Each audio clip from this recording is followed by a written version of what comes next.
اور وہ کہتا ہے کہ انسانوں میں سب سے بڑا جذبہ، سب سے بڑا موٹیو جنسی ہے۔ اللہ نے بڑی کشش رکھی، مرد میں عورت کے لیے، عورت میں مرد کے لیے، لیکن عورت پیسو ہے مزاجن، وہ اقدام نہیں کرتی، آگے نہیں بڑھتی، مرد اقدام کرتا، آگے بڑھتا۔ یہ جو کشش ہے، اس کے نتیجے میں مرد اور عورت کے درمیان بے حجابی گویا کہ آگ پر تیل ڈالنا ہے، آگ بڑھ گئی۔ اسلام نے اس کو روکا ہے، پورا نظام اس کا معاشرتی، ایک بہت بڑا پردہ پورے معاشرے میں ہے، بہت بڑا پردہ، جیسے یہ چھوٹا سا پردہ آپ کو نظر آ رہا ہے نا، ادھر عورتیں ادھر مرد ہیں۔ اب یہ ہے بہت پیاری آیت ہماری خواتین کے لیے قابل غور۔ نیک بیویاں تو وہ ہیں جو تابع دار ہوں، اطاعت کیش ہوں، مردوں کا کہنا مانے، ان کی اطاعت کریں۔ حافظات للغیب، اور غیب میں ان کے لیے محافظ بنے، ان کے مال کا کی بھی حفاظت کرے۔ یہ نہیں خیانت کر کے اب شوہر تو گیا ہوا، جو چاہو اس کے مال میں سے جس کو میں جو چاہوں دے دوں، نہیں، یہ اس کا مال جو ہے وہ اسی کا ہے، اس کی خیانت نہیں کرے گی، وہ امانت کے ساتھ حفاظت کرے گی، اور اس کے علاوہ اپنے نفس کی حفاظت کرے گی، اس لیے کہ وہ بھی اب شوہر کی امانت ہے۔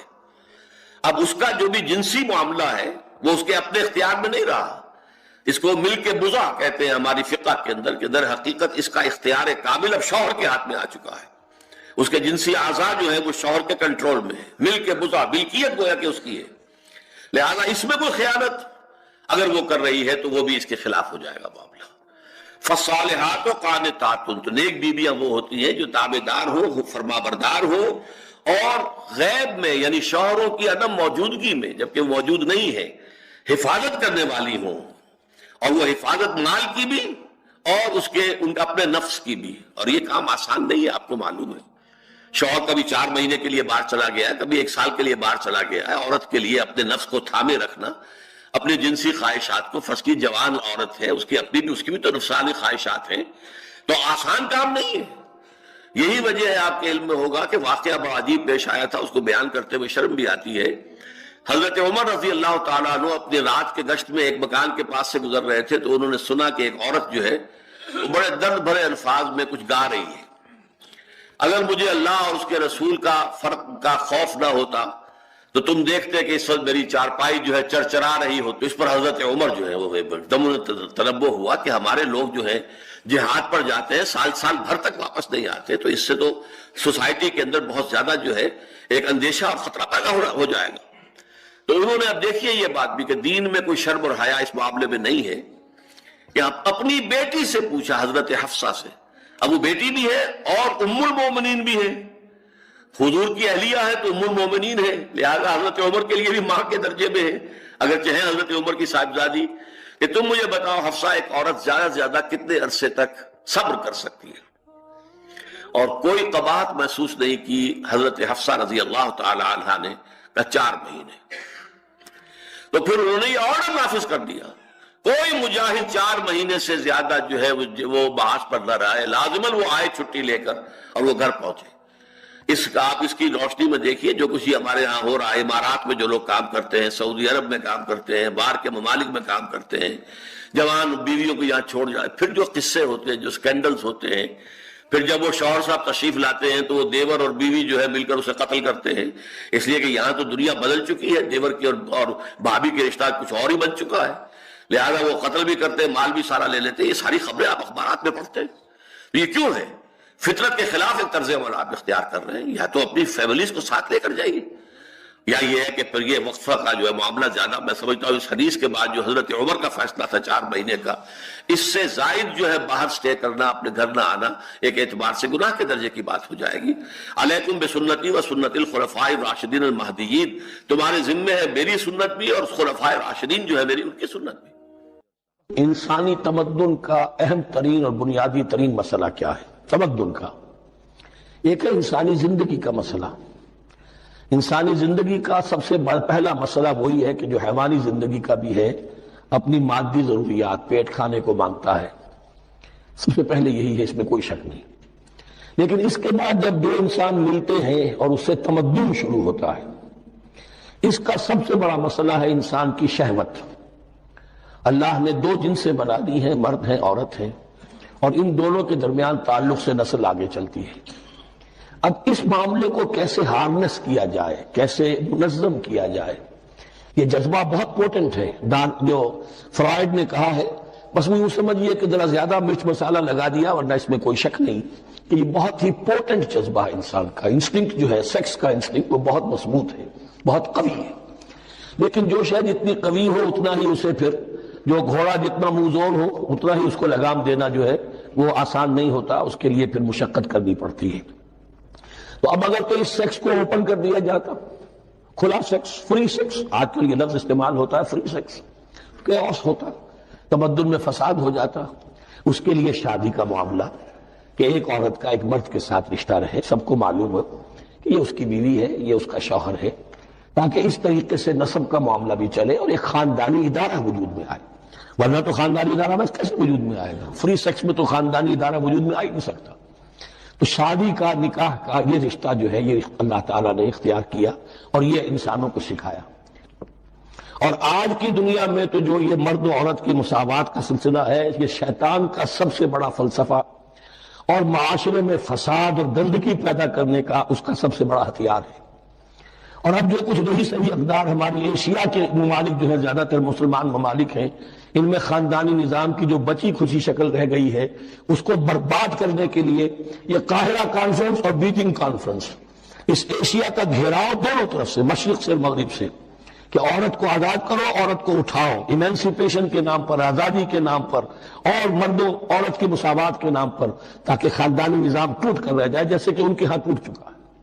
خاندانی نظام نے، یہ کلنٹن صاحب نے کہا تھا اپنے 9.5 کے میسج میں کہ ان قریب ہماری قوم، امریکن نیشن، بہت جلد اس کی اکثریت حرامزادوں پر مشتمل ہوگی، born out of wedlock, وہ کسی شادی کے نکاح کے نتیجے میں کوئی وجود میں نہیں آئے ہیں، زنا کے نتیجے میں وجود آئی بھی قوم ہوگی۔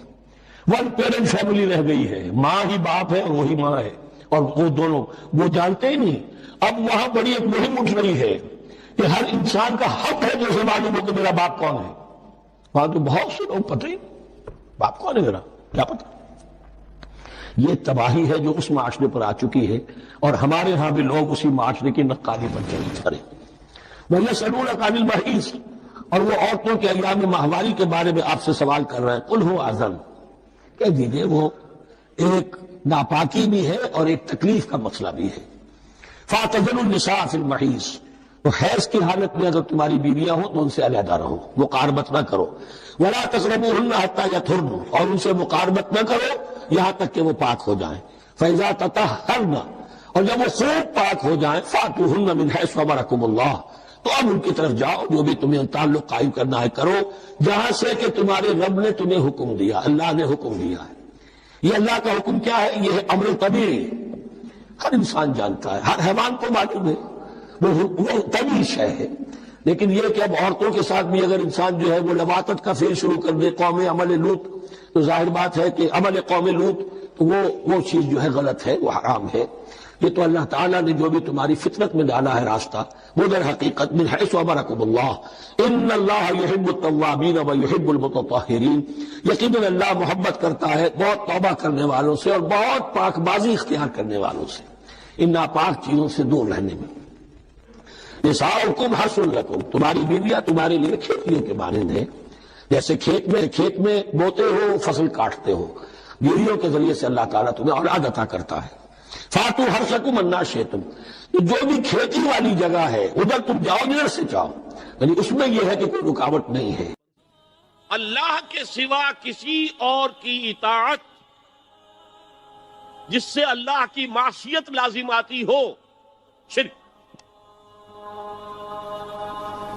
لا طاعت لمخلوق فی معصیت الخالق، مخلوق میں سے کسی کی اطاعت نہیں ہوگی یہ اس معاملے میں جس میں خالق کی معصیت لازم آ رہی۔ ہاں، خالق کے احکام کے اندر والدین کا حکم بھی مانو، اطاعت کرو، اساتذہ کا حکم مانو، کسی اور کو اپنا لیڈر مانا، اس کا حکم مانو، لیکن ناٹ بیونڈ. وہ جو سرکل ہے کتاب و سنت کا، اس سے باہر نہیں. لا طاعت لمخلوق فی معصیۃ الخالق، یہ آپ الجبرے کے فارمولے کے طور پر اپنے سامنے رکھیے. اب اسے اپلائی کیجئے جیسے فارمولوں کے ذریعے سے پھر بڑے بڑے وہ سم جو ہے وہ حل کیے جاتے تھے سوالات. صبح کا وقت ہے، آنکھ بھی کھلی ہے، کوئی اذان کی آواز بھی کان میں آئی ہے. آپ کا نفس کہتا ہے ابھی سو جی. آپ نے اپنی چادر یا کمبل کو درست کیا اور کروٹ لی اور سو گئے. یہ کیا ہے؟ آپ نے کس کا حکم پیچھے پھینکا اور کس کا حکم مانا؟ اللہ کے حکم کو پیچھے پھینک دیا، نفس کے حکم کو آگے رکھا. یہ شرک، اس شرک کو جاننے والے بہت کم ہیں.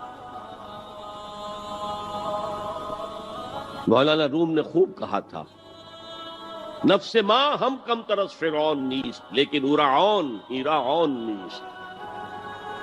میرا نفس بھی فرعون سے کم نہیں ہے. فرعون نے کہا تھا نا الیس لی ملک مصر وہذہ الانہار تجری من تحتی، کیا اس ملک مصر کی حکومت میری نہیں ہے؟ اور سارا جو یہ آب پاشی کا نظام ہے، انہار کا نظام ہے، وہ میرے کنٹرول میں نہیں ہے. جس کا چاہوں موگا کھلا رکھوں، جس کا چاہوں بند کر دوں.